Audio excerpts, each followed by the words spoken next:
तर नमस्कार मंडळी, नागलमधून 9 किलोमीटर अंतरावरील डोंगराच्या कुशीमध्ये वसलेले इसवीसन शंकर महादेवाचे मंदिर आहे।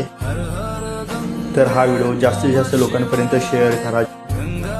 निसर्गरम्य वातावरणामध्ये वसलेले हे मंदिर आहे। डोंगर पठारातून नागवली वळणामधून या मंदिराकडे जावं लागतं। पुढील महिन्यामध्ये श्रावण महिना चालू होत आहे, तर सर्वांनी फॅमिलीसोबत निसर्गरम्य वातावरणात आनंद घेण्यासाठी एक वेळ जरूर शंकर महादेवाच्या मंदिराला भेट द्यावी ही माझी इच्छा आहे। हा व्हिडिओ जास्तीत जास्त लोकांपर्यंत शेअर करा। तर येताना मंडळी यावंच लागतं।